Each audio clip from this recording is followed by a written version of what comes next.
Leslie Ann 9 to 1, Megan's Boy 10s, Corbiere 11 to 1, Earth Stopper and Sea Captain 16 to 1, Straight Jocelyn and Scott Lane both 20 to 1, Bold Argument 33s. And the white flag up, they're under starters' orders for the 26th running of the Hennessy Gold Cup. 21 fences to be jumped, 3 1/4 miles. Bregon being led, as he usually is at this point. And jogging in to join the others now, and they're away. And Corbiere, the first to show, from Bold Argument and Night Nurse and Sea Captain and Scott Lane, and Straight Jocelyn and Earth Stopper and Bregon and Captain John as they jump the first, and Leslie Ann jumps it a little bit slowly, and they're all safely over and racing towards the second. Night Nurse and Bold Argument disputing it, with Corbiere on the inside, Bregon right up there, and then Earth Stopper and Scott Lane and Sea Captain and Captain John all safely over it. Leslie Ann once again just a little bit on the slow side at that one. Night Nurse going up on the outside at the third to take a marginal lead now from Bold Argument and Corbiere on the inside. Leslie Ann once again skies that one, is a little bit slow at it. Bregon now disputing the lead as they come to the next. This is the fourth. Bregon, Night Nurse, Corbiere on the inside, Bold Argument, Straight Jocelyn all safely over it. Night Nurse, Bregon, Corbiere, Straight Jocelyn, Earth Stopper just in behind them as they jump the fifth. Night Nurse and Bregon from Corbiere, and another mistake there by Leslie Ann, and a long run now to the next fence, which will be the cross fence on the first circuit in the Hennessy, beginning to swing left-handed now and going a good even gallop they are too. Corbiere on the inside of Night Nurse, with Bregon right up there. Just in behind them comes Earth Stopper and then Sea Captain. Then Straight Jocelyn on the inside of Scott Lane as they race towards this cross fence. Night Nurse now with the advantage, number 6. Night Nurse jumps it in the lead from Bregon second, Earth Stopper third, Corbiere 4 on the inside. Bold Argument not far behind the leaders. Racing into the straight on the first circuit, and the old veteran, the top weight, Night Nurse, 11 years old and bidding to become the first 11-year-old to win it since Rondetto back in 1967, as they come to the sixth now. Night Nurse, the seventh rather, Night Nurse from Bregon, a little between the two. Night Nurse, Bregon second. Then Bold Argument right up there. Corbiere over on the far side, showing with his white face. Earth Stopper right up with the leaders too as they come to the second ditch. Night Nurse, Bregon, Corbiere, Bold Argument, Earth Stopper, Captain John, Sea Captain, Straight Jocelyn, Megan's Boy, Scott Lane, Leslie Ann. Over number 9. Night Nurse from Bregon and Corbiere. Then Bold Argument and Captain John and Sea Captain, Straight Jocelyn, Earth Stopper, Scott Lane, Megan's Boy and Leslie Ann. Number 10, Night Nurse from Bregon and Corbiere, showing with his white face over on the far side as they race down to the water for the only time. Corbiere with the advantage now over Night Nurse. Bold Argument on the near side. Bregon, Earth Stopper and Sea Captain and Scott Lane and Captain John as they jump the water. Night Nurse comes to jump it in the lead fractionally from on the inside. Corbiere, then Bold Argument, then Captain John and Bregon and Sea Captain and Earth Stopper, Scott Lane, and then Straight Jocelyn, Megan's Boy and Leslie Ann as they go out into the country for a final circuit now in the 1982 Hennessy Gold Cup. It's Corbiere on the inside of Night Nurse. Bregon is third.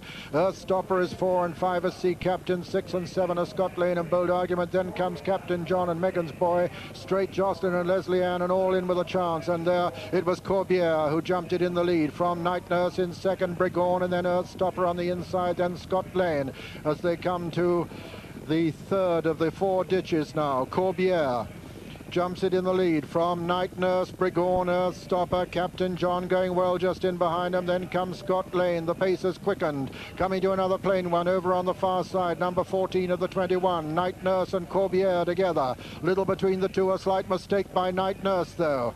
Then comes Earth Stopper. Behind him is Brigorn on the outside. Then Captain John showing prominently with Scott Lane upsides. They're coming to the 7th from home now. Corbière on the inside lands in the lead from Captain John, who now goes up second. Then his stable companion Brigorn, then Night Nurse, then Earth Stopper, then Scott Lane, then Sea Captain, then Straight Jocelyn, then Megan's Boy. This is 6 from home. Corbière on the inside of Captain John. Captain John, Corbière, Brigorn, then Earth Stopper. These 4 now ahead of Night Nurse, Scott Lane, Sea Captain, Straight Jocelyn, Megan's Boy, Leslie Ann, and then Bold Argument swinging left-handed. Corbière, Captain John and Brigorn being chased by Earth Stopper. Then Scott Lane making ground with Sea Captain also. Megan's Boy is in close touch, and then comes Straight Jocelyn as they race towards the cross fence now.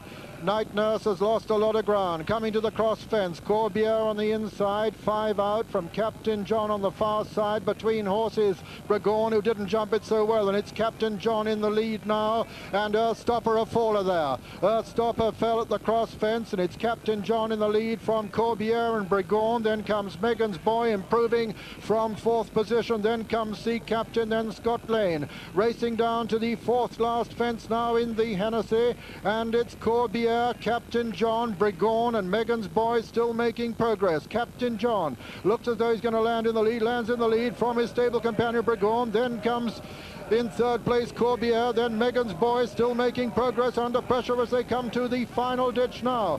And it's Captain John and Brigorn, the 2 Michael Dickinson stable companions from Megan's Boy, who jumps into 3rd now. Corbière is 4, 5 is Sea Captain, coming down to the 2nd last fence now. Brigorn and Captain John from Megan's Boy. Brigorn lands in the lead from Captain John on the far side. Megan's Boy makes a mistake.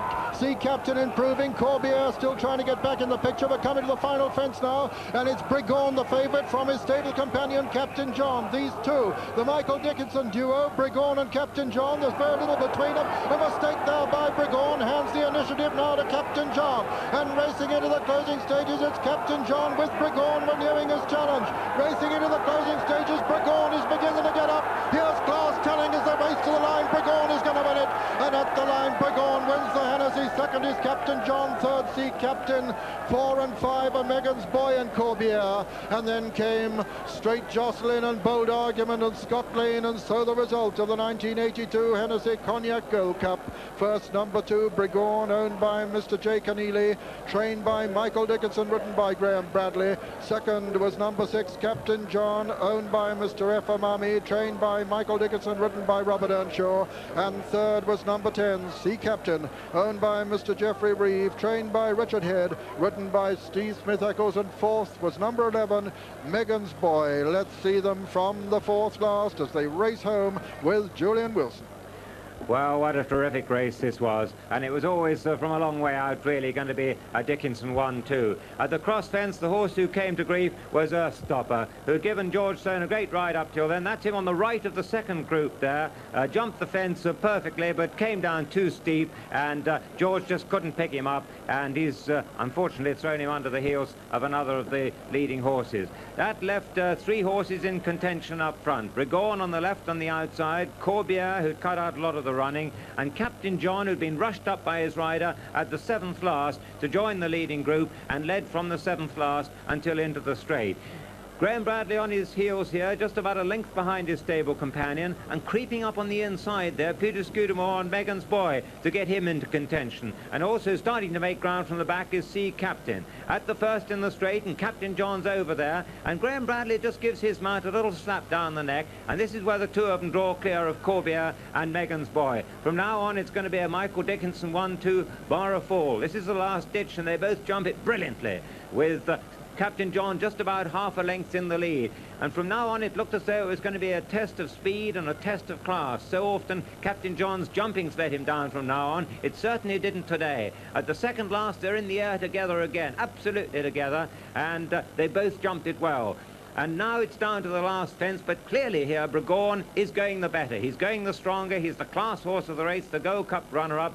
and it looked as though he'd only just got to jump the last to win the race. But how nearly he's thrown it away. He's come into the last with a length advantage, and look what happens now.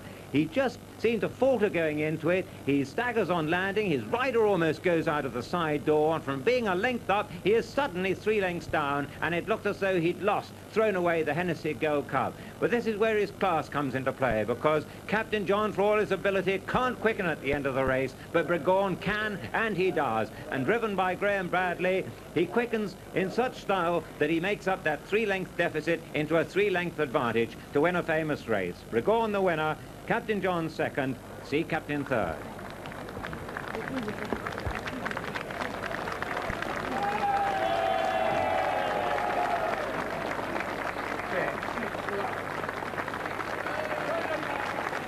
What a remarkable day for Michael Dickinson. Only his second run as these two as a trainer in the Hennessy Gold Cup. He was second last year with Political Pop. He won earlier this afternoon with Badsworth Boy at Market Raisin, won with Halleck's Pep at Catterick. So his score for the season already at 26. Bregon the winner from his stable companion Captain John, and the starting prices as follows. First, number 2, Bregon, 9-4 favourite. Second, number 6, Captain John, 9-2. Third, number 10, Sea Captain, 14-1. First, number 2, Bregon, 9-4 favourite. Second, number 6, Captain John, 9-2. Third, number 10, Sea Captain, 14-1. The jackpot number of the winner, That's just about it. That's the end of my stint on Grandstand for a little bit. David Coleman will be here next Saturday. Bye-bye now.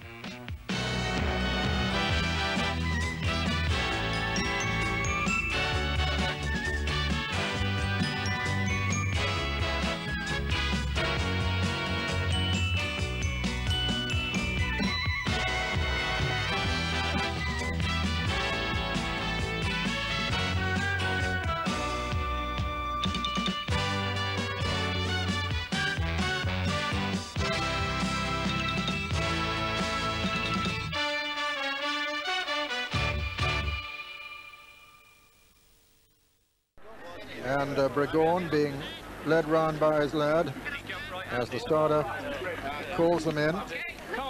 Bregon, 130 favourite from 3-1, and they're off and coming to the first of the 22 fences. Bregon has jumped off very well indeed, and it's Wiggy Gio leading him, in fact, to the first fence. Wiggy Gio from Bregon, $50 more on Captain John and Ashley House on the inside, then Midnight Love and Rich D as they come towards the second and going a good clip too. Wiggy Gio from Bregon. Then $50 more behind them, Captain John and Ashley House and Midnight Love and Rich D. And then Silverbuck and Brown Chamberlain, Wayward Lad and Coombs Ditch just the back marker. And they're really going a strong pace in this 56th running of the Gold Cup. And as they run down towards the next, it's Wiggy Gio in the lead. From Bregon, Ashley House on the inside of Captain John with $50 more on the outer, just in behind there, Midnight Love, Rich D, Brown Chamberlain, Silverbuck, Wayward Lad and Coombs Ditch as the leader comes to the third. Gio lands in the lead from Bregon and $50 more, and Ashley House on the inside, then Captain John and Midnight Love and Silverbuck and Brown Chamberlain and Rich D and Wayward Lad and Coombs Ditch. Over the water now, Wiggy Gio lands in the lead from Bregon. In third place, $50 more. Brown Chamberlain dropped his hind legs in the water there, coming to the first of the ditches. Wiggy Gio on the inside of Bregon, $50 more. Third, 4 Ashley House. 5 and 6 are Midnight Love and Captain John. Then Silverbuck and Rich D and Wayward Lad as they come to the sixth. Over the sixth, Wiggy Gio from Bregon rather now, from Wiggy Gio and Ashley House, and then $50 more as they race towards another ditch. Number 7 this is. Bregon in the lead from Wiggy Gio, Ashley House, a little gap then to $50 more as they come to this ditch. Bregon lands in the lead from Wiggy Gio, Ashley House in third, $50 more. Then Midnight Love, behind Midnight Love is Silverbuck, and then Captain John and Rich D, and then Wayward Lad, and then Coombs Ditch, and finally Brown Chamberlain at the top of the hill, and Bregon lands in the lead from Wiggy Gio, and then Ashley House, and then $50 more. Then Midnight Love and Captain John, and on the outside of Captain John is Silverbuck, and then comes Wayward Lad and Rich D and Coombs Ditch, and Brown Chamberlain getting a reminder there. He's in last place at the moment. They're running to the first fence downhill. number 9 of the 22 in all, and Brigon clear of his field at the moment from Wiggy-Geo, Ashley House, $50 more, Midnight Love and Silverback and Captain John and Rich D, and then Wayward Lad, Coombs Ditch and Brown Chamberlain. Still Brigon clear of Wiggy-Geo, Ashley House, $50 more, Midnight Love and Silverback as they jump the 10th and all safely over it. So racing now towards the fence that will be the second last on the next circuit, Brigon. The favourite is clear of Wiggy-Geo, with Brigon's stable companion, or one of his stable companions, Ashley House, in third. Ashley House laid by the sponsors the tote to lose 12,000 this morning in a bet. Over number 11, Brigon lands in the lead from Wiggy-Geo, Ashley House, $50 more, Midnight Love, Silverbuck, Captain John, Rich D, Wayward Lad, Coombs Ditch and Brown Chamberlain. Over number 12, Brigon lands clear of Wiggy-Geo, Ashley House, $50 more, Silverbuck getting a bit closer, Midnight Love, Captain John, Rich D, Wayward Lad, Coombs Ditch, and finally Brown Chamberlain, a long way behind him, Brown Chamberlain. So another complete circuit in the tote Cheltenham Gold Cup, and it's Brigon leading now from his stable companion. Ashley House has gone second. Then comes Silverbuck, another stable companion, moving into third on the outside of $50 more. Then comes Captain John. Behind Captain John is Wiggy-Geo, then Rich D, Wayward Lad, Midnight Love and Coombs Ditch over the 13th. Brigon from Ashley House. Then comes Silverbuck. Then $50 more. Behind $50 more is Captain John. Then Coombs Ditch getting a bit closer as they run down to the water. Over it, Brigon lands in the lead from Ashley House. Silverbuck is next. Then comes Captain John, then $50 more. Brown Chamberlain's been pulled up. This is the second last ditch now. And it's Brigon in the lead from Ashley House in second. Silverbuck is third. Wiggy-Geo has been pulled up. They're coming to another plain one, the 16th. Brigon lands in the lead from Ashley House, who makes a bad mistake there but gets away with it. In third place is Silverbuck. 4 is Wayward Lad. It's a Dickinson 1, 2, 3, 4 at the moment. This is the final ditch. Coombs Ditch is making progress. At the final ditch, Brigon is clear, 6 from home, of Silverbuck, last year's winner. Ashley House jumps it third. In fourth place is Wayward Lad. 5th is Captain John, and 6th is Coombs Ditch as they come to the top of the hill, the 18th fence. Brigon is clear of Silverbuck second. Then comes Wayward Lad jumping it in third. In fourth is Ashley House. 5th now making progress is Captain John. 6th is Coombs Ditch. And Brigon is really stretching them now as they run down the hill. Brigon, the Michael Dickinson chain favourite, coming to the 4th last fence. Brigon at the top of the hill, jumps it clear in the lead from Silverbuck, last year's winner. Wayward Lad, Captain John. Behind Captain John is Ashley House, who's weakening. And they're coming down now to the 3rd last fence in the Gold Cup, and as they do so, it's Brigon being chased by his stable companions, Silverbuck, Captain John and Wayward Lad. Brigon from Silverbuck and Captain John, a bad mistake. Wayward Lad's improving. They're coming round the home turn now with 2 fences left to jump in the Gold Cup, and it's a Michael Dickinson quartet at the moment, with Brigon the leader from Wayward Lad. John Joe O'Neill moving into second. Silverbuck is third. David Goulding is 4th on Captain John. Then comes Ashley House and Coombs Ditch as they come to the second last. Brigon in the lead from Wayward Lad, Silverbuck and Captain John. And that's how they jump it. Coming to the final fence now, it's going to be an unprecedented Michael Dickinson quartet if they all jump the last fence. Brigon is in the lead from Captain John, challenging on the near side. Brigon lands over it, Captain John second, then Wayward Lad racing into the closing stages. And it's Brigon being challenged by Wayward Lad, Captain John on the near side. Brigon being pressed now by Captain John. Brigon striding up to the line to win it. Brigon wins the Gold Cup. Second is Captain John and third is Wayward Lad. And fourth is going to be Silverbuck. An amazing 1, 2, 3, 4 for the Michael Dickinson quartet, and he's going to achieve the 5th because Ashley House runs on to be 5th. Rich D is 6th, Midnight Love is 7th, 8th is Coombs Ditch, and so an amazing 1, 2, 3, 4, 5. Once again, history is made at the 1983 Cheltenham National Hunt Festival. The winner of the 56th running of the Tote Cheltenham Gold Cup is number 2, Brigorn, owned by Mr. J. Keneally, trained by Michael Dickinson, ridden by Graham Bradley. Second is number 4, Captain John, owned by Mr. F. Imami and Miss P. Montemidi, trained by Michael Dickinson and ridden by David Goulding.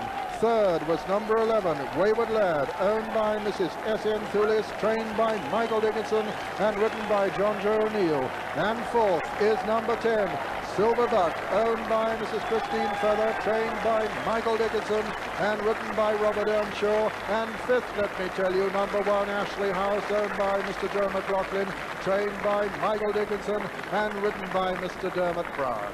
What an amazing climax to the 1983 Gold Cup. Here is the winner, Brigorn, number 109 of the season for his young trainer, Michael Dickinson, and number 23 for his rider, Graham Bradley, who now goes to the top of the Ritz Club Charity Trophy as the only rider to have ridden a previous winner. Flown in Crowded House from Ruling, and Novello Allegro, Granville again, and then Granville's brother, Morley Street.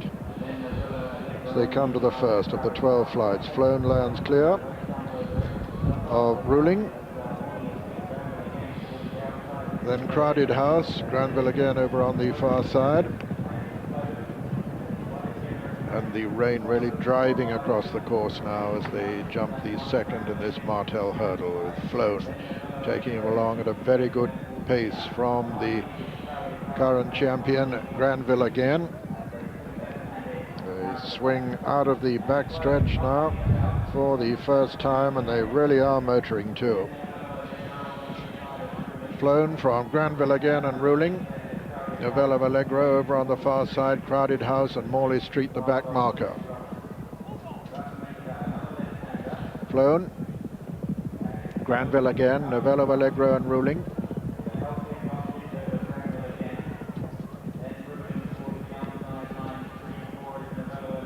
So Flown turns into the straight on this first circuit. 3 flights in the straight, and this will be the third flight. Flown clear of Granville again, Ruling, Novello Allegro, Crowded House and Morley Street. Over the fourth, Flown clear of Granville again, Novello Allegro, Ruling, Crowded House and Morley Street. This will be the last next time round in the Martel hurdle. And Flown well clear of Granville again. And as they come up to the winning post with another complete circuit, Flown has a good 10 to 12 length advantage over Granville again, then Ruling, Novello Allegro, Crowded House and Morley Street. Out into the country. Flown and Richard Dunwoody, who will shortly be riding, won't be gone long, in the National. Leading the champion hurdler Granville again, Ruling next. Then Novello Allegro on the inside of Crowded House, and Granville again's full brother Morley Street, the back marker. These two horses, Granville again and Morley Street, they burn £650,000 between them, and they've won 30 races between them. Flown, though, the clear leader as they come to the next, the 6th of the 12 flights. Jumps it a good 10 lengths clear of Granville again, then Ruling, then Morley Street making a little progress now towards the outside of Ruling. Novello Allegro and Crowded House come next, and Flown jumps the 7th, a long way clear of Granville again, Morley Street, Ruling, Crowded House and Novello Allegro. Richard Dunwoody out of picture at the moment. He's so far clear. There he is again as he jumps the 8th on Flown from Granville again, with Morley Street going up on the outside of Granville. The two brothers matching strides. Novello Allegro made a mistake at that one.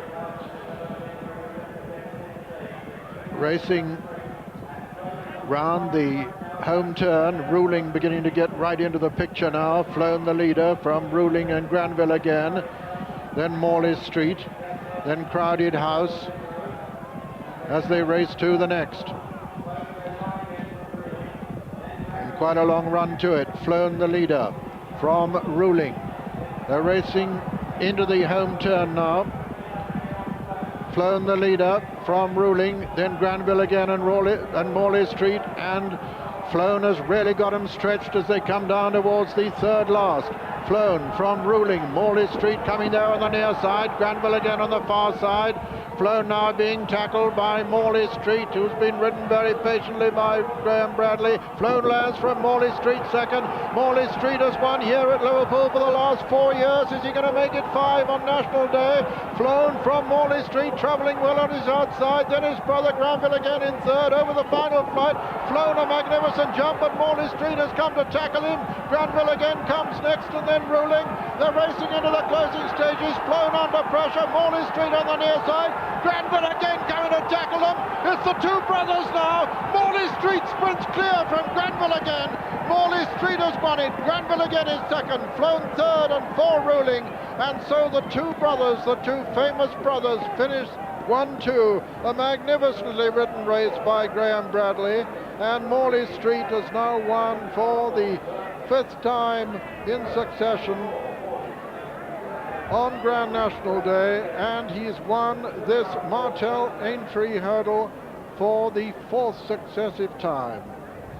19 out of 32 for this amazing horse. He went off at 6-1. The result once again, first number 4, Morley Street, owned by Michael Jackson Bloodstock Limited, trained by Toby Balding and ridden by Graham Bradley. Second was number 3, Granville again, owned by Mr. Eric Scarth, trained by Martin Pipe and ridden by Peter Scudamore. And third, number 2, Flown, owned by Mr. Edward P. Winfield, trained by Nicky Henderson and ridden by Richard Dunwoody. Fourth was number 6, Ruling. Well, what a curtain raiser to the Grand National. And this Graham Bradley has been cheekier than Frank Carson. Just watch him on Morley Street on the outside, going well. The two brothers, they're in behind Flown. Granville again on the inside, Skew waiting. Morley Street and Brad waiting, Ruling back in fourth. Poor old Woody up front on Flown, doing all the donkey work there. But just look at Morley Street, going for his 4th successive win in this. And Bradley is sitting, gets a good jump there, puts him in the right position to pounce. What he doesn't know at this time is that Skew has switched Granville again and is mounting a challenge on his outside. Brad is still looking, he's laughing at Woody, and in a minute, now look, he suddenly realises that there is a big challenge. But Morley Street, coming back from Cheltenham where he did run a good race, just pulls out that little bit. This has been artistry. It reminds me of Frankham at his very coolest during his distinguished career. Dwyer and Graham Bradley, two of the most disappointed jockeys in the race. Mark, you're due to ride the favourite. You should be going out right now. What do you think the chances are of racing? Well, at the minute you'd have to say very slim. I mean, it's lying on the ground. It looks like it'll probably ball on the feet. It probably would be dangerous. At the minute anyway, I mean, it's not very hopeful, is it? And Graham, what do you think? I think it looks hopeless, to be honest, Jonathan. I mean, major disaster. It just wouldn't be safe at the moment, would No, it? it wouldn't. It would be a terrible pity if it is off, and it's looking very much that way. It doesn't look as though it's going to get any better, though, does it? It's just the more time they're going to give it, the more snow's going to fall, I think. Well, when this happened 4 or 5 years ago, they put the race back to April, and Midnight Court won the Gold Cup for Fred Winter and John Frankham. Well, Midnight Court wasn't particularly a favourite the first time, but he won it very well the second time, and you wouldn't want fast ground, would you, at Cheltenham in April? Well, not good to firm ground. Good ground would be fine, but it would be a great shame because horses are prepared to a T for today, and it's delaying their preparation again. And you never know what way horses take that. They just mightn't be prepared to wait. So it's a terrible thing to say, but it's a fact. And Mark, really, everything has gone for your horse, except for this moment. Steersby's dropped out, several other big dangers have dropped out, and he seems to be in tremendous form. He looks nailed on to win the race. He must be bitterly disappointed. Yes, obviously, yes. It's a pity. But Graham, wayward lad, I mean, he certainly wouldn't want to go out and do battle in this sort of stuff. I don't think any of us would, to be honest, Jonathan. So we're sounding as though we're a bit disappointed. Let's hope the conditions improve, but we're not very keen on it. Thank you. Now to the third last fence. Call Me from Rhyme and Reason, Fortune Seeker, Future Prosperity, then Seskin Bridge, Doubtful Venture in the Ellier, and a gap to Cran Loam. Over that, Rhyme and Reason leads from Call Me in second, then Seskin Bridge, and as they turn for home, 2 fences to jump. Rhyme and Reason is the leader. Seskin Bridge has moved right up in behind them. They're followed in third by Future Prosperity with Call Me, and behind these Fortune Seeker and the Ellier and Doubtful Venture, and they're clear of Ballinacurralad and Excursion as they come to the second last. Ryman Reason with Future Prosperity on the near side of Seskin Bridge, and they're followed by Fortune Seeker, and on the run to the final fence, the leader, Ryman Reason from Seskin Bridge on the far side. They're followed in third by Future Prosperity, then Call Me and Fortune Seeker. At the last, Ryman Reason, the leader from Seskin Bridge. Ryman Reason at the last, over, makes a mistake, but recovers, and on the run in, Ryman Reason with Seskin Bridge on the far side. Ryman Reason from Seskin Bridge, and they're followed by Future Prosperity as they race towards the finish. Ryman Reason going away, going clear as they race to the finish. Ryman Reason the leader and the winner of the Jemison Irish National from Seskin Bridge in second. Colmey's in third. 4 is Future Prosperity. Behind Doubtful Venture, the Ellier, then Fortune Seeker. Behind Fortune Seeker comes Cranlome, and then Mon Excursion and High Diver, Rainbow Warrior, Daltmore, and trailing back to Prince Peacock, and finally Gingerbread. And Berryhill Lad, the 65 on chance as Earlsbrigg lines up under orders, and they're away, and it's Berryhill Lad, the leader, from Earlsbrigg in second place, Wayward Lad in half free, Coombs Ditch being held up in arrears at the first of the 19 fences, and they're all jumped it safely. The next one they take is an open ditch, and Earlsbrigg on the right, Berryhill Lad with the hoop sleeves, then comes Wayward Lad at the first ditch. So it's Earlsbrigg the leader from Berryhill Lad second and Wayward Lad third. Then Coombs Ditch and half free as they turn into the back straight where they have 4 to jump, and there's not that much pace on. Of course, with Akareen and Zasarovic being non-runners and both those effective pacemakers, the whole complexion of the race changes. Earlsbrigg the leader from Berryhill Lad in second, and then Wayward Lad in third and half free in Coombs Ditch. Coming to the third, Earlsbrigg, all jumping well. Berryhill Lad jumping well. Wayward Lad back in third and Coombs Ditch and half free to the first of the open ditches that they have to jump. They're all over that. Earlsbrigg, Berryhill Lad, then Wayward Lad, then Coombs Ditch and half free. Come down to the fifth.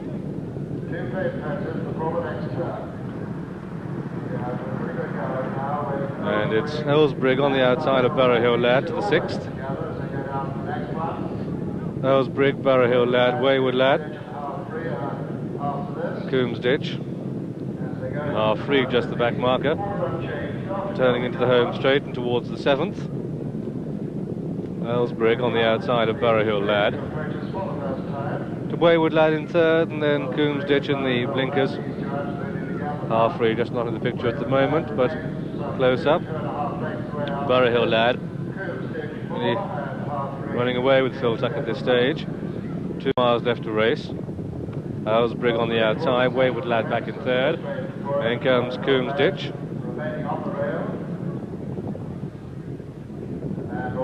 And they're all over that. So to the eighth. Earlsbrigg on the outside of Berryhill Lad. Then comes Wayward Lad. Coombs Ditch and half free. And then down to the ninth. Berryhill Lad. John Oaksey really enjoying himself.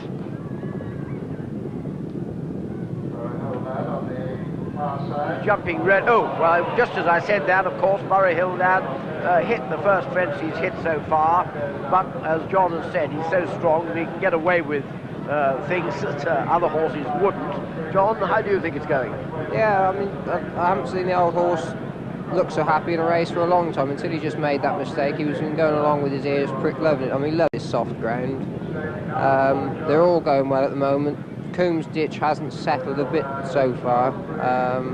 They've got no gallop at all. They must be going to quicken up here now. Whether it's they've quickened up early enough to now to take the speed off these 2 horses at the back, I don't know. Coombs Ditch, as you say, has been pulling very hard, hasn't he? Yeah, you can see him now. They've got no gallop. It's obviously a lot softer than it looks. Yes, Coombs Ditch jumping very big, but I would think that Colin will let him get a little bit closer now. He's still pulling hard at this stage. You wouldn't like to name the winner, would you? Wouldn't like to name the winner, no. I'd like to be able to. They're really none of them out of it. No. I wouldn't myself give Earl's Brig too much chance because I don't think he's got much acceleration. But Wayward Lad moved up there to join Bury Hill Lad for the first time, and he's still going well, and so's Earl's Brig, now that I've said that. So all five are still in it with a chance. And they've got 7 more to jump. Bury Hill Lad, starting price 5 to 4 on, Coombs Ditch 3 to 1, Earl's Brig 7 to 1 and 12 to 1 bar the 3. This is the 7th from home, a plain fence.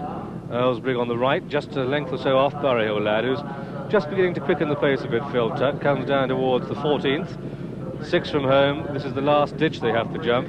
Bury Hill Lad 2 from the right, the horse with the breast girth comes to it. Oh dear, he got away with it. Earl's Brig a slight mistake. Wayward Lad half free, getting closer, and he's got speed over 2.5. Coombs Ditch is not out of it, although just back in 5th place as they come down to the 5th from home. And it's Bury Hill Lad from Earl's Brig and Wayward Lad, and now Coombs Ditch and half free, and Bury Hill Lad still in the lead. 4 out this, Bury Hill Lad, the better jump by Earl's Brig. Wayward Lad gets a good run through on the inside, and Graham Bradley at last commits, and the pace quickens now. It's Wayward Lad, Bury Hill Lad matching strides with him. Then comes Earl's Brig, who gets the reminder, but look at Coombs Ditch. Colin Brown sitting confidently there, and Ben DeHaan back in 5th place. They've got 3 more fences to jump in this, the King George VI chase, and as they level up for home, Wayward Lad, Bury Hill Lad, Coombs Ditch, Earl's Brig gets the reminder, and then half free, so they're coming down towards the 3rd last. Bury Hill Lad, Wayward Lad, and look at Coombs Ditch in behind them. 3 out this, a good jump from Bury Hill Lad, but Coombs Ditch getting closer on the inside. Earl's Brig staying on, Wayward Lad with him, coming down to the 2nd last, and the roar goes up for Bury Hill Lad as Wayward Lad matches strides with him and gets the better jump. Graham Bradley on Wayward Lad. Wayward Lad from Bury Hill Lad, and now Coombs Ditch next to the rails. It's Wayward Lad going for a historic 3rd win in this race, the leader as he comes down to the last. Wayward Lad, but Coombs Ditch now the challenger. Wayward Lad and Coombs Ditch in the air together, touchdown together. Who shows a better turn of foot? Wayward Lad, what a grand old campaigner. Coombs Ditch looks like he's going to be second again, but he's fighting back. We're coming up towards the line. Wayward Lad and Coombs Ditch. Wayward Lad and Coombs Ditch. Wayward Lad wins it just from Coombs Ditch in a photo. Back to 3rd was Earl's Brig. Back in 4th, Bury Hill Lad, and last of all was half free, and so at 12 to 1, the winner for an historic 3rd time is number 9, Wayward Lad. In fact, officially, of course, it is a photo for me, though. Wayward Lad has won it by Mr. Les Abbott and Mrs. S.N. Thewlis, trained at Harewood by Monica Dickinson and ridden by Graham Bradley. Superbly ridden by Graham. If he's got up, I believe that he has. 2nd was or at least also in that photo is number 3, Coombs Ditch, ridden by Colin Brown. I'm afraid beaten for the 2nd time. And 3rd was number 4, Earl's Brig. The disappointment of the race was Bury Hill Lad, who dropped tamely away when the pace really quickened up. But let's see if you agree with me and Wayward Lad having won this, the King George VI chase. Well, what a race, history being made, the first horse ever to win the race 3 times. But at this stage, John, I thought Colin Brown had done it just right. I thought he was going to get there. Yeah, Colin's ridden a lovely race. He's done nothing wrong at all. He's ridden the horse to perfection. But what about this old horse, Wayward Lad? The gummy runs on, doesn't it? Fantastic. I'm really pleased to see him win. As I said, I mean, he had a sort of nasty run here last year. It's great. I mean, great training performance by Mrs. Dickinson to bring him back and win this race. Wonderful. And he's now won more prize money, quite a lot more prize money than any other jumper in history, because he's overtaken Bury Hill Lad, held Coombs Ditch, made history. A wonderful result.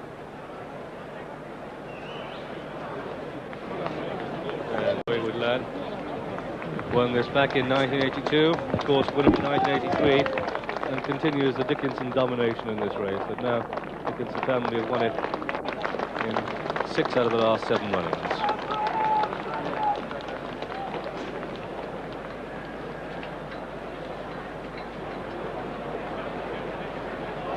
So Graham Bradley winning on this horse, Wayward Lad. Robert Earnshaw won on him back in 1983, and our guest commentator this afternoon, John Frankham, was a successful pilot in 1982.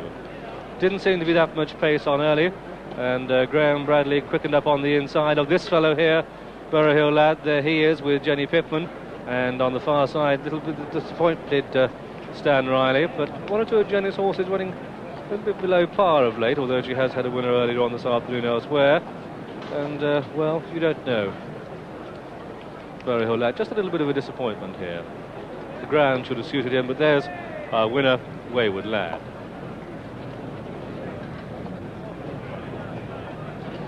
And John McCurrick has news, no doubt, of more relief than the bookmakers. Wayward Lad has won it. Coombsditch is second, and Earl's Brig is third, and Borough Hill Lad is fourth. I'll give you the starting prices first of all. Wayward Lad returned at 12 to 1. Earl's Brig is second, and Coombsditch is second at 3 to 1.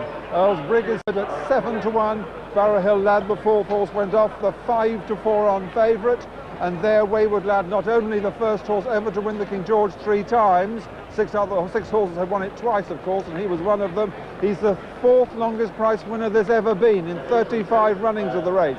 There were 106 Statecraft in 51 and 106 Rose Park in 56, and the equivalent 16 to 1 Royal Marshal 9 years ago. But Wayward Lad at 12 to 1, followed by after Aeronaut 14 to 1, has given bookmakers the finest Christmas present I can ever remember. 14 to 1, that great old favourite Wayward Lad. Okay, too. Race down the hill and come towards the third from home in the Supreme Novices Hurdle, at which, with the orange cap and arm, joined by French Ballerina, then comes Foundry Lane. Serendipity is well at the back, so too a lot of the pipe there, looking for his song. The blue jacket richly is travelling well. Una Star making a great run the outside. Gapflax coming through on the inner in pink, driving at the second from home, and it's French Ballerina that's got it. French Ballerina in the lead to his song, who flattened the flight of hurdles. Coming wide the outside is Una Star. Listen to the Irish roar. It's French Ballerina kicking on clear by 2 to his son in second place. In third is Una Star. That's an Irish 1-2, staying on in the pink. The best English hope is Gatflax. They're at the final flight now, and French Ballerina has landed well.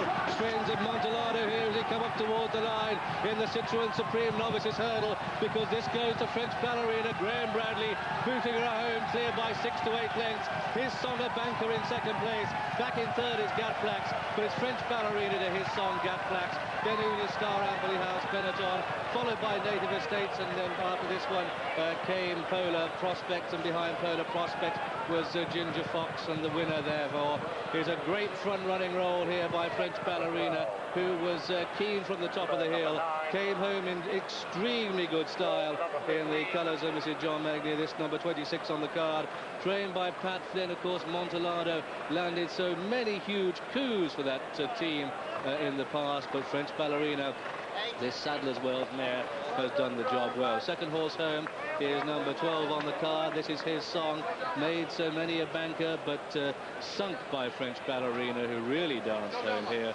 Third horse home is number 9, Gatflax, the Nigel Twiston-Davis, Carl Llewellyn combination, the best of the English. But Graham Bradley, smiling from ear to ear, all the teeth are genuine, and he's landed the opener, the Citroën Supreme Novices Hurdle.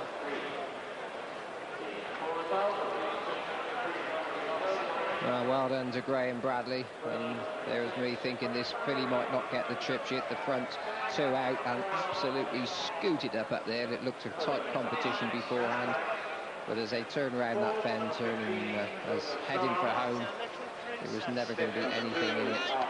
By a little bit of an upset at the last. She came up, I think, a little bit further out than Graham would have liked. Pat Flynn, of course, successful in this race with Montelado a few years ago. The only horse to have won 2 back-to-backs at Cheltenham. He won the year before in the bumper.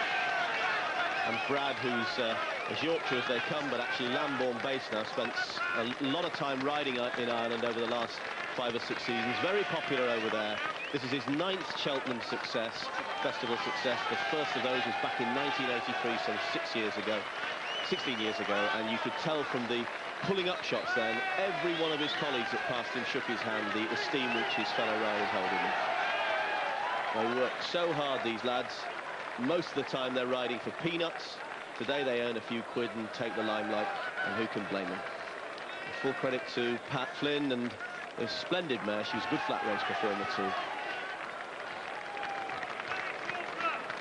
A happy start for a lot of people, John, but going to the last, if you backed her, your heart was in your mouth. Explain here what happened for Brad, because she was on the wrong stride, wasn't she? Well, she was going almost too well, and it's one of those situations you're just praying that you meet this hurdle just on a good stride. She's come along, and Brad's half thinking at this stage of not quite certain what's going to happen. He just says, right, okay, let's have a short one more. No, I'm going to come up. Puts in a really big jump there at the last, and from then on carried the old scoot on up the hill. Smashing filly, this. Good handicapper on the flat. Not much of her. Her mum was a really good race mare, firstly in Germany and then latterly for Alex Stewart. And I suppose when she went to the covering shed, they didn't have Cheltenham in mind, more likely the Derby or the Oaks. But those who've got her now, that's French Ballerina that is, will be highly delighted, because if you're Irish and you like horses, there's no better place to win a race. French Ballerina, one for the girls. The only mare in the race wins at 10 to 1. French Ballerina, it was a 10 to 1 chance for one or two firms, though Ladbrokes only went 7 to 1 this morning. They ducked it, how right they were. The runner-up, His Song, sent off the 4 to 1 favourite, with Gap Flax third at 16 to 1. It's good to see My Silva up there earlier, and she's in front there on the right of the pack as they come down towards the first, and early taking a prominent position as well. They're at the first and they're all safely over, and Alderbrook is the back marker, but it's My Silva who blazes the trail, goes on by a length or so. Out wide, Collier Bay with a noseband. Chief Minister on the extreme left in yellow is Muse. That can make the front running. Close up in fifth is Denoli. Through on the inside we have Kisser, and with Kisser is Squire Silk and Absalom's Lady, and then Borough 8 and Landafar and Ripe Win, and tucked in off the pace is Staunch Friend, and Hotel Manila is giving them all a start, and Alderbrook is last but one, and here we are at the second flight, and it's My Silva who stretched at it, jumped it well, all safely over the second. My Silva the leader, Collier Bay, Muse out wide, and then Chief Minister, followed by Denoli racing 5. Mac the Knife in 6, Absalom's Lady, Squire Silk 7, 8 and 9, and then comes Borough 8, Landafar, Pribwell, Staunch Friend, and then Alderbrook, Ripe Win, and behind Ripe Win is Kisser, who's already getting reminders, and the back marker is Hotel Manila is going to be played late. There's about 15 lengths between first and last. It's My Silva who leads as they swing left-handed away from the packed stands. My Silva and Jamie Osborne blazing a trail as she does. Collier Bay in second, Muse third, and Denoli 4.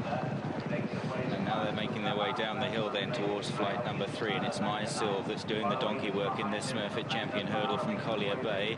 With handy in behind them towards the inside is Denoli in those blue and white colours as they rise over the next. Muse towards the outside, My Silva the inside there. Still towards the rear is Alderbrook, and Hotel Manila is giving them all a start as they race down the far side. Kisser is stone last on towards flight number 4, and it's My Silva on the near side of Collier Bay. Then Chief Minister towards the outside, Denoli the inside, then followed next by Absalom's Lady the Grey, Squire Silk towards the inside, followed next by Borough 8 and Right Win out wide from Landafar as they take the next. Denoli a little awkward there, Pridwell a mistake. They head towards flight number 5, rising on the far side, and My Silva continues to show the way. Denoli getting very much closer on the inside, following her, snapping at her heels. On the outside is Collier Bay, Chief Minister next, Borough 8 looking for Alderbrook, trying to make headway but still being patiently ridden as they race towards the 5th flight at the top of the hill, at which it was My Silva. Good jump from Collier Bay. Absalom's Lady, a very bad mistake there. Rising on the far side then, it's My Silva from Collier Bay,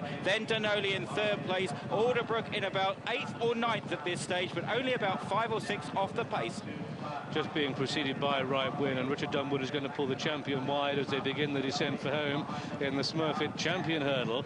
And continuing the descent is My Silva who leads. Collier Bay, the dark sleeves, look to the left with the noseband. Mac the Knife with a run, and in behind that is Chief Minister also with a rush. Denoli is on the inside. Alderbrook popped over that one, just being pushed along, but it's My Silva who's blazed the trail. Muse is being pulled up. They've got just 2 more flights of hurdles to jump, and it's My Silva who leads. 2 in second place Collier Bay, then Denoli and Mac the Knife, and at this stage Alderbrook with a lot of racing to do. Borough 8 starting to get going. Here comes Squire Silk with a run 2 out, and it's Collier Bay under Graham Bradley who take command now. Collier Bay goes on to myself. Here comes Alderbrook storming through on the outside, 5 lengths down as they make the final turn. One more flight of hurdles to jump, and Collier Bay has the answers here. Alderbrook's under pressure from Richard Dunwoody. Myself can find no more at the last, and Collier Bay hurdles it 5 clear of Alderbrook and Squire Silk and myself, and then Denoli, and then Pridwell was in race up the water line. It's Collier Bay, but Alderbrook is starting to close. They've got 100 yards to go, and Collier Bay is going to hold him. Collier Bay is going to take the Smurfit Champion hurdle. Collier Bay it is to Alderbrook in second place. Pridwell storms up the hill to be third. The champion of Ireland, Denoli, is 4. Squire Silk beats myself and Borough 8. Then Staunch Friend and Hotel Minero and Land of Fire, who finished this year. Then we have Chief Minister and Right Win and Kissair, and Absalom's Lady, who was knocked over at the top of the hill. And so the result then of this, the Smurfit Champion hurdle, it's a win for number 4, Collier Bay, in the colours of Mr. Wally Sturt, trained by Jim Auld.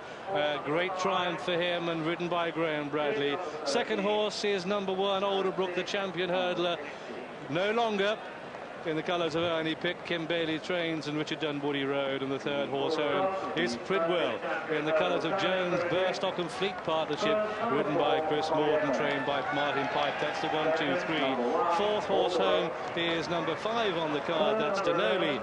The nearest the Irish could get was 4th today, but there's our winner, Collier Bay, brilliantly ridden by Graham Bradley, the head of the champion hurdler, and Graham Bradley, who's winning his 7th race here at the festival meeting, having run the race between, well, he's won off with My Young Man, Pearly Man, Sandra Valley, Kildimo, Seven de Loire, and the Gold Cup on Begorn. And now, thanks to Jamie Osborne making the wrong choice, he has got on Collier Bay. Collier Bay's 6th win, the champion hurdler at the age of 6.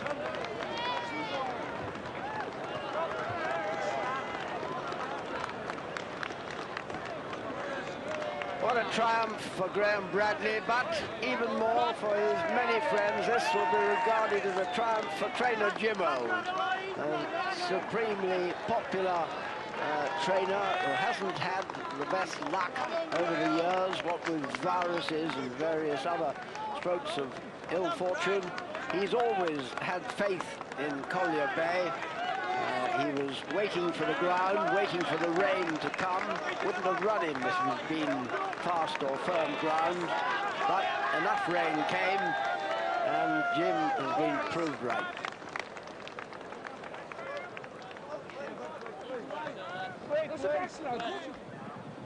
And the right man on board, Graham Bradley. Bad luck for Jamie Osborne. He had the choice between Mysil or Collier Bay, and when he chose, he didn't know that the ground was going to ease.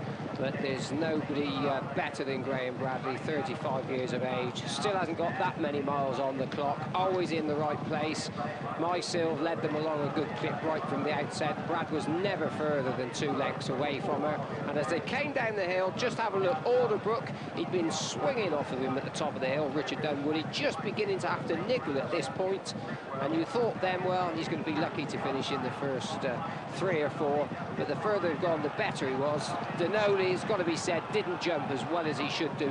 Never would a champion hurdle jumping the way he did this afternoon. But Collier Bay, Graham Bradley, they've gone for home at this point, and from then it was always a question of whether Alderbrook could just clear him that job. It certainly is, and Alderbrook has produced that acceleration from off the bit. The trouble is, he was off the bit at the top of the hill. He's used his speed before the gap began to close. Now, no, in a moment he'll see the gap start to close a little bit, but Collier Bay always has the power and the power to spare, really. He's stayed on to win really on merit.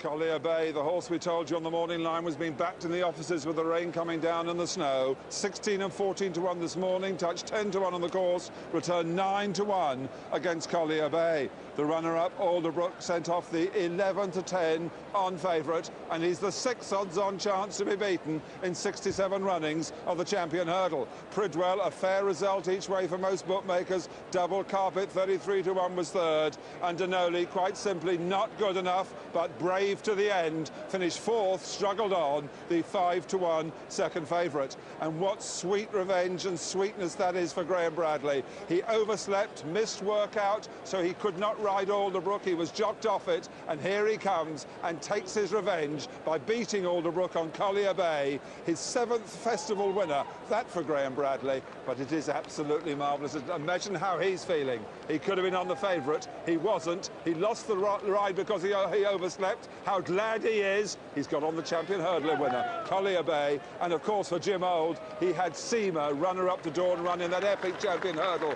12 years ago. His first festival winner for good old Jim Old.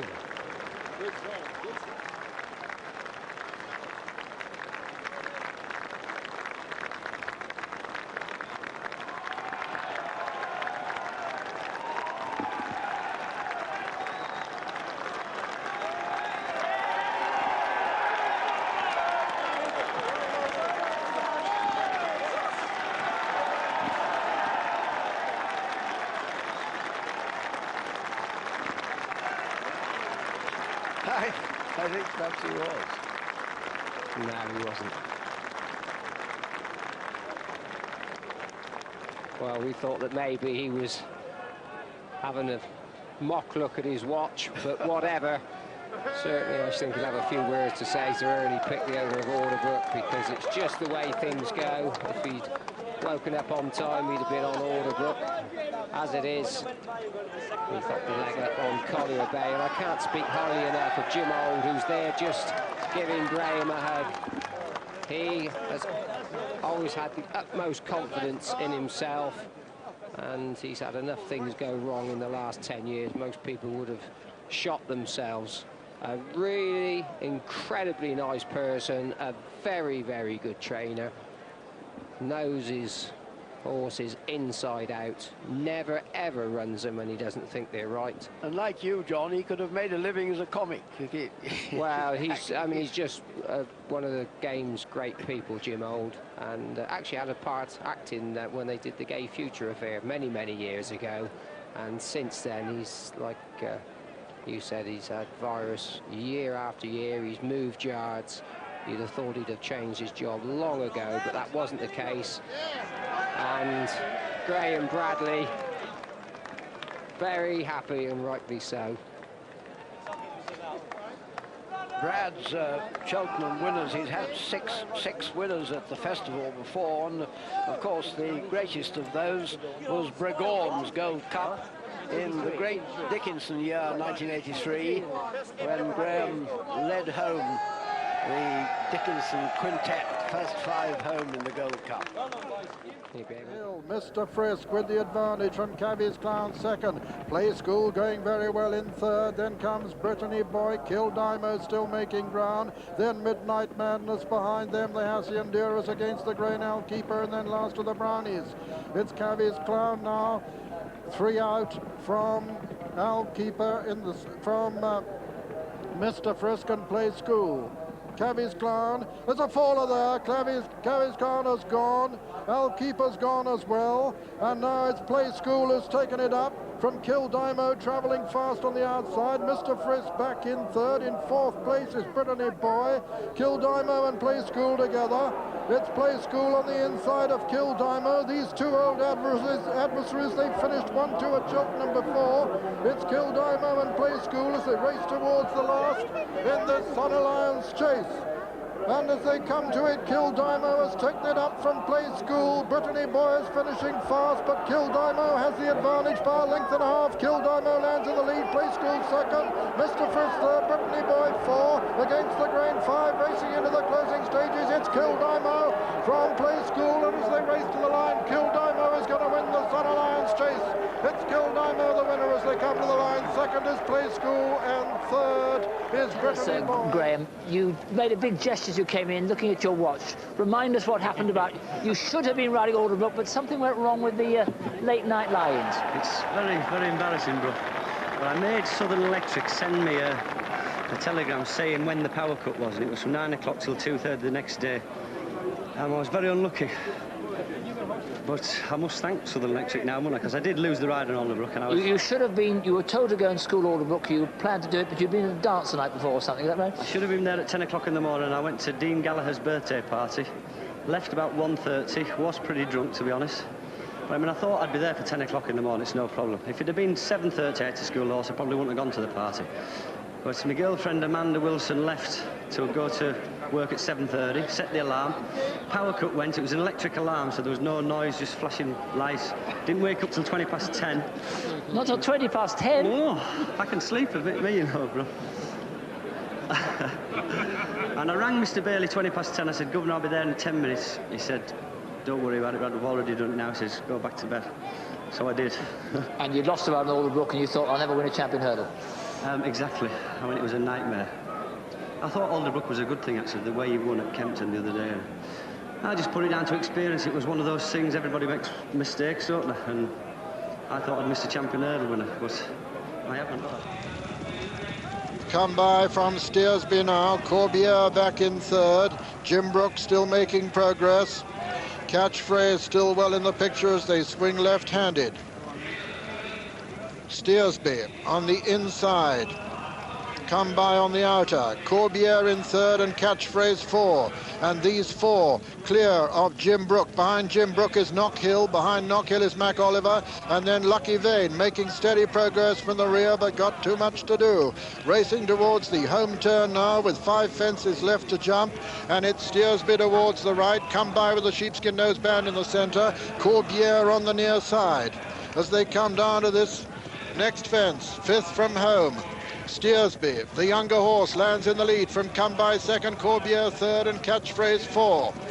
Coming down to the final ditch now. As they do so, the ex-novice, 4 from home, Steersby with the advantage from Come By in second. Third is Corbiere. Coming down now to the third last, and as they do so, it's Steersby for Jenny Pittman from Come By, then also Pittman trained on the near side, Corbiere. Behind them is Jim Brook making progress. Behind them come Catchphrase, then Mac Oliver, then Lucky Vane still making ground. Racing now down to the second last. Steersby with the advantage from Come By, Corbiere and Jim Brook.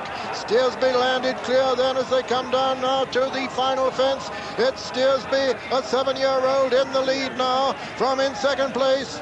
Come By, then comes Jim Brooks. Steersby over clear, and he's established an unassailable lead as they race up towards the line. It's Steersby being chased by Jim Brook and Mac Oliver towards the stand side, but Steersby's going to hold them all. And as they come to line, Steersby's won the Coral Welsh National. It's a photo for second between Mac Oliver and Jim Brook, and then came Corbiere. Behind Corbiere was Come By, then Lucky Vane. Behind Lucky Vane was Catchphrase, and then Knockhill and Covent Garden and Fitzherbert, and behind them, Why Forgetting I Haven't a Light. The judges called it, in fact, a third. The winner first, number 2, Steersby, owned by Mr. Terry Ramsden, trained by Mrs. Jenny Pittman, ridden by Graham. Seasons, this looks like it. No, Yorkshire Gale was turned. Trying again, turn to come in and join the other 13. Also, Risk is a little bit behind him. You're right now. Here we go, and they're away. And Yorkshire Gale and Sunny Bay are the first to show, is trying again, going up on the outside as they come to the first. Sunny Bay, Coombe Hill has come to join him. Yorkshire Gale, they're all safely over the first and racing towards the first of the ditches already. Sunny Bay on the inside of Coombe Hill. Yorkshire Gale comes next, then trying again, Barton Bank and Grange Break, and then Ciel de Briand and Jeddah. Bellman King came next. The back marker at the moment is Belstaff Boy. They're going a real good gallop as they come to the third. With the greys, Sunny Bay taking him along from Yorkshire Gale and Coombe Hill, and trying again on the far side. Just in behind them, Bellman King and Ciel de Briand, then Grange Break. Belstaff Boy still the back marker as they come to the 4th and going a great gallop. Sunny Bay. Oh, he pitched there, and oh, he very nearly went. Oh, it was a fantastic recovery that by Graham Bradley. He's absolutely gone, but he's back in it all right now. Yorkshire Gale with the advantage. Grange Break on his outside. Sunny Bay has lost quite a little bit of ground. He's towards the inside. On the outside is Grange Break, who's come in to join the leaders. And it's Grange Break and the top weight, Barton Bank. Then on the inside comes Yorkshire Gale. Right on the inside, Sunny Bay, right up on terms with them.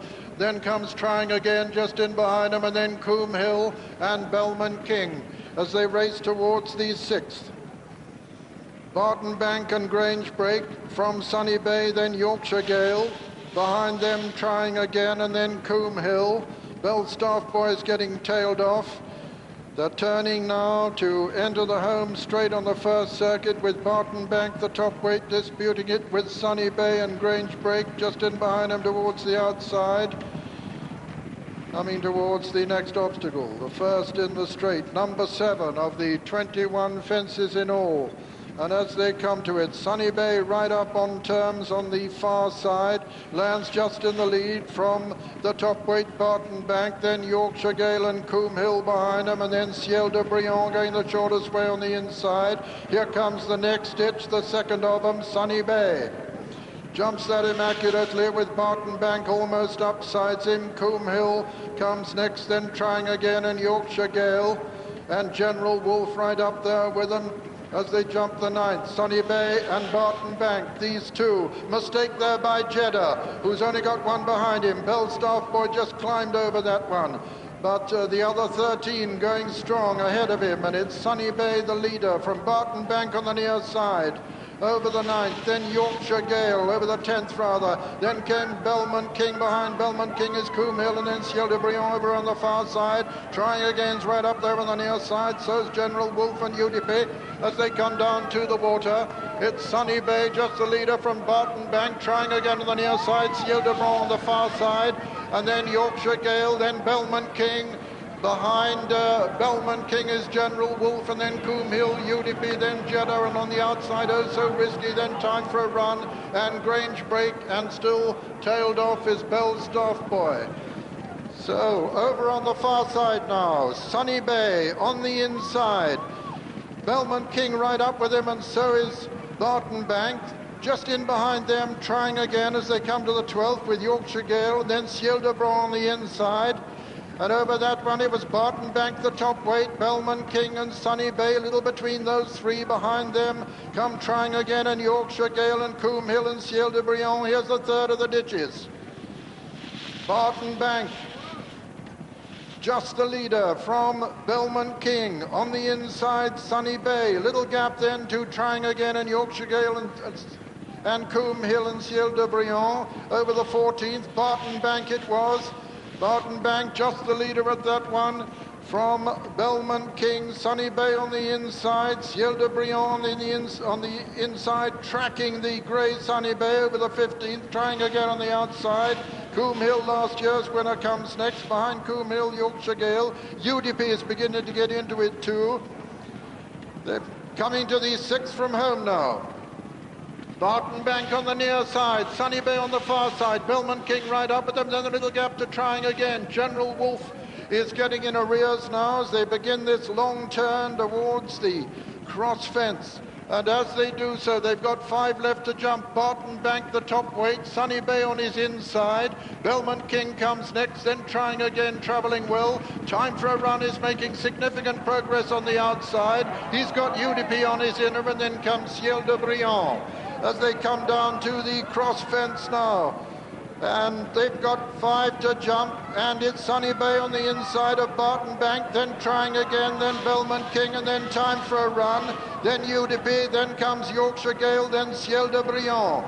racing towards the home turn now, and they've got 4 fences left to jump in the 1997 Hennessy, and it's Barton Bank, the top weight, on the near side of Sunny Bay the Grey. These two disputing it as they come down towards the 4th last fence, just in behind them, trying again, and time for a run, still making progress towards the stand side. Belmont King on the far side.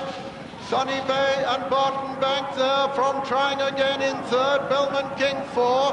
UDP's coming there quite strongly too. Under pressure is Ciel de Briand. The last dips 3 out, and as they come to it, it's still these two, Barton Bank and Sunny Bay, disputing it as they come down towards the 2nd last fence. Sunny Bay and Barton Bank from Belmont King, and then UDP. Sunny Bay was over from Barton Bank, and Belmont King is a faller there, and UDP moves into 3rd. Ciel de Briand 4, racing down to the final fence now, and as they do so, it's Sunny Bay who's forced his way back into the lead. Sunny Bay from Barton Bank. Sunny Bay leaping ahead of Barton Bank, then UDP and Ciel de Briand as they race up towards the line. Sunny Bay putting in a fantastic performance, this grey horse here under Graham Bradley. Sunny Bay racing away with the 1997 Hennessy. Sunny Bay is the winner. Barton Bank is 2nd. 3rd is UDP. 4th is Ciel de Briand of Thierry Dumaine. Then came Trying Again. Then General Wolf and Grange Break. And behind Grange Break was Coombe Hill. And looking further back, Yorkshire Gale. And pulled up was Time for a Run, and so the official result of the 1997 41st running of the Hennessy Cognac Gold Cup. First, number 3, Sunny Bay, owned by Uplands Bloodstock, trained by Charlie Brooks and ridden by Graham Bradley, who won this back in 1982 on Bregawn. Second was the top weight, number 1, Barton Bank, and what a gallant performance, owned by Mrs. Jenny Moe, trained by David Nicholson and ridden by Adrian Maguire. And third was number 5, UDP, owned by Mr. D.A. Johnson, trained by Martin Pipe and ridden by Tony McCoy, with 4th, number 14, Ciel de Briand, owned by Monsieur Henri de Pracontal, trained by François Dumaine and ridden by his son Thierry Dumaine. So Sunny Bay justifies all the expectation he'd raised at Haydock, realized Time Form's number 1 selection. They rated him top for this great race, and to think that he nearly went in the early stages over on the far side. What a recovery by Graham Bradley. What a credit to him. Gets an 8-to-1 quote for the Gold Cup from Ladbrokes, 7-to-1 from the Tote, and 6-to-1 from William Hill. And we'll surely be seeing this one at Cheltenham after that performance. A second victory in the race for Charlie Brooks, who won it in 95 with Couldn't Be Better. That's General Wolf just coming in, and an 18th winner of the season for Graham Bradley, but none of the others really, apart from the great race at Haydock, to compare with this afternoon's event. Won it back in 82 on Bregawn, who himself went on to glory at Cheltenham. Brad receiving the congratulations of his many admirers. Charlie Brooks with him. He was in some doubt as to whether to run this horse for a while, but it was the change in the weather that determined him to have a go. A lot of people thought it would be too quick for him after Haydock. Well, he proved this afternoon that he doesn't have to have a long break between his races. Sunny Bay justifies tremendous support today with the starting prices on the 41st Hennessy as follows.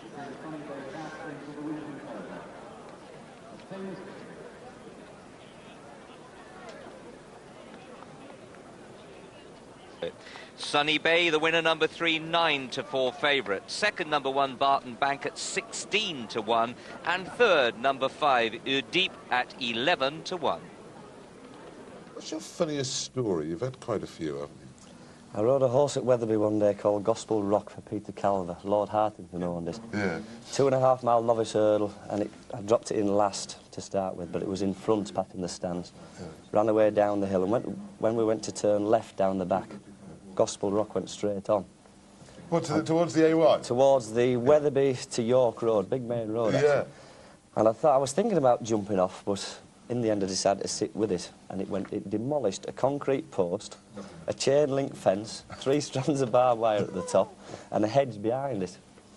And I picked myself up after a couple of minutes, and I was as right as rain, not even a scratch on me. Yeah. It jumped up, galloped into Wetherby, over the A1, and I was born and bred in Wetherby, and all my mates were around there. So the funny story that came out of it was, it stopped at the Black Bull, but there was no woman in the Black Bull, so it went down to the Swan and Talbot in the local. Now then, very happy man. We had him on the winning post 2 or 3 weeks ago. Now, Graham Bradley, who was professing his innocence, of course, accused of those race-fixing charges, and when the case came to court, no evidence offered by the Crown Prosecution Service. And Brad hopes to be back in the saddle at Stratford on Friday. Luke Harvey's been talking with him today. Well, Brad, you've just been to Portman Square, the Jockey Club headquarters, to visit the licensing committee. What's the news? I'm a jockey again, Luce. I've got you to contend with, carving me up everywhere. Everything went very straightforward. It was just a very informal meeting. They had a chat with me for 5 or 10 minutes. Said the licence would be in the post today, so I'm ready to go from tomorrow. And looking forward to getting back in the weighing room and back on a few more winners. Of course, when is going to be your first ride? I don't know. I spoke to Dave Roberts this morning. He said there's possibilities of Friday or Saturday. I really don't know who I'm going to ride for. Thankfully, the whole of the racing community has been very kind, very loyal, very supporting. I just hope the rides are the same. It must be quite heartwarming for you, as you just said, that so many people have been behind you throughout this, what must be a very difficult time. I've been to hell and back. It's been awful. It really has, for my family, for girlfriend Amanda, for everybody, really. And it's been really nice. Everybody's been kind, supportive, brilliant. The press, the public, the jocks, the ballots, everybody's been great. I don't know how long I'm going to ride for. Obviously, I've always said that I wasn't going to ride 400 yaks like you ride every year. But if the quality of rides keeps going, then I'll keep going, because I still love it, and the bottle's still very good. Just looking back to get on the racecourse, glad everything's finished, everything's behind me. All I can do now is look forward. I suspect we might be seeing a book in the forthcoming future. A couple of publishers have been on. Obviously, I'd like to write a book and let everybody know the general life story, right from the start, really, right till the end. Hopefully it's not the end yet, though. When you try your best, but you don't succeed. When you get what you want, but not what you need. When you feel so tired, but you can't sleep. Stuck in rivers,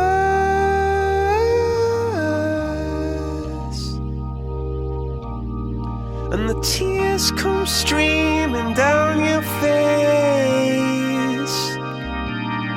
When you lose something you can't replace. When you love someone but it goes to waste. Could it be worse?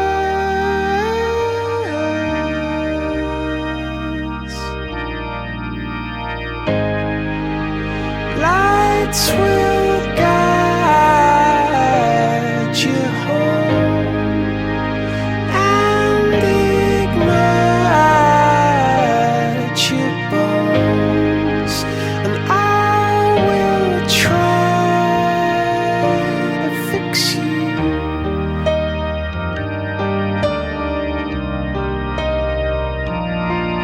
And high up above or down below, when you're too in love to let it go. But if you never try, you'll never know just what you were.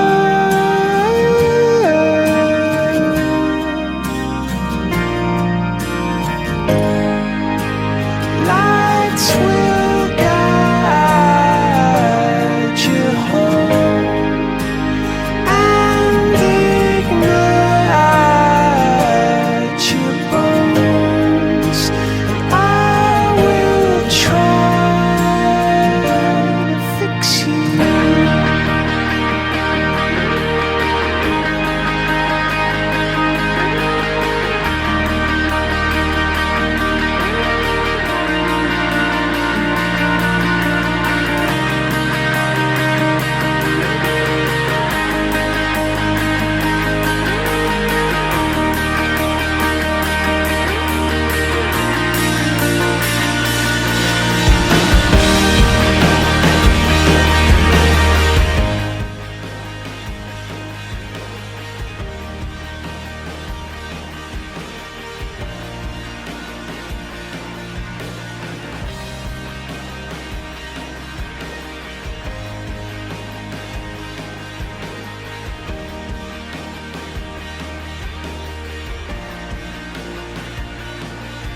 lights will guide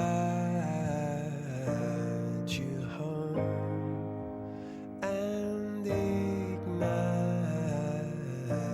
your bones, and I will try